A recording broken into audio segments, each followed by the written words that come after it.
নমস্কাৰ ছাত্ৰ ছাত্ৰীসকল এইটো ভিডিঅ'ত প্ৰথমে আমি উষ্ণতাৰ বিষয়ে বুজিম উষ্ণতা মানেনো কি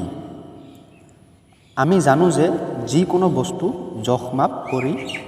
ওলোৱা হয় হয়নে ঠিক তেনেদৰে তাপ শক্তিক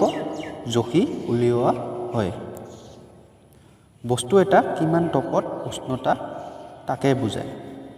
বুজি পাইছা বস্তু এটা কিমান তাপত উষ্ণতা তাকে বুজায় উদাহৰণ হিচাপে তোমালোকে এটা গিলাসত ঠাণ্ডা পানী লোৱা আৰু আনটো গিলাসত গৰম পানী লোৱা সেই ঠাণ্ডা পানীৰ উষ্ণতাটো কম হ'ব আৰু গৰম পানীৰ উষ্ণতা বেছি হ'ব বুজি পাইছা ইয়াতে ভালকে দিয়া আছে যে বস্তু এটা কিমান তাপত উষ্ণতা তাৰে জখ হ'ব এটা পৰীক্ষাৰ সহায়ত আমি বুজিম যে তাপ সদায় বেছি উষ্ণতাৰ পৰা কম উষ্ণতালৈ যায় তোমালোকে মনত ৰাখিবা তাপ সদায় বেছি উষ্ণতাৰ পৰা কম উষ্ণতালৈ যায় পৰীক্ষাটোত তোমালোকে গৰম সিজি থকা আলু আৰু বাটিত ঠাণ্ডা পানী লোৱা সিজি থকা আলুটো আনি তোমালোকে পানীখিনিত দিয়া পানীখিনিৰ উষ্ণতা কম হয়নে আৰু আলুটোৰ উষ্ণতা বেছি তোমালোকে দেখিবলৈ পাবা যে পানীখিনি লাহে লাহে গৰম হ'ব আৰু আলুটো ঠাণ্ডা হ'ব কাৰণ আলুটোৱে তাপ এৰি দিয়ে আৰু পানীখিনিয়ে সেই তাপ শুহি লয় তাপ আলুৰ পৰা পানীলৈ যায় লাহে লাহে পানীখিনিৰ উষ্ণতা বাঢ়ে আৰু আলুৰ উষ্ণতা কমে গতিকে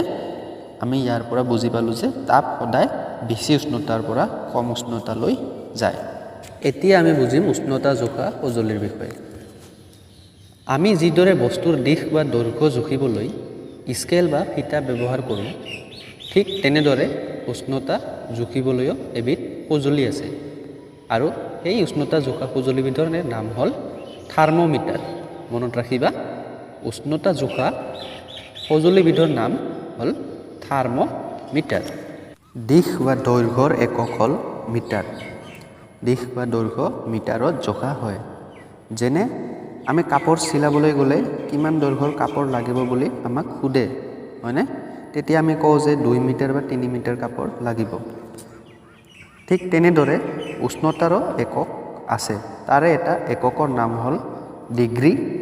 চেলচিয়াছ মনত ৰাখিবা উষ্ণতাৰ এটা এককৰ নাম হ'ল ডিগ্ৰী চেলচিয়াছ বৰফৰ উষ্ণতা 0 ডিগ্ৰী চেলচিয়াছ বুলি ধৰি লোৱা হয় আকৌ উতলি থকা পানীৰ উষ্ণতা 100 ডিগ্ৰী চেলচিয়াছ মনত ৰাখিবা তোমালোকে বৰফৰ উষ্ণতা 0 ডিগ্ৰী চেলচিয়াছ আৰু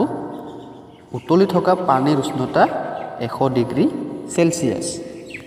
নিৰোগী মানুহৰ দেহৰ উষ্ণতা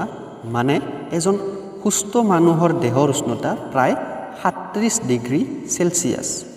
মনত ৰাখিবা তোমালোকে যে এজন সুস্থ মানুহৰ বা নিৰোগী মানুহৰ দেহৰ উষ্ণতা প্ৰায় 37 ডিগ্ৰী চেলচিয়াছ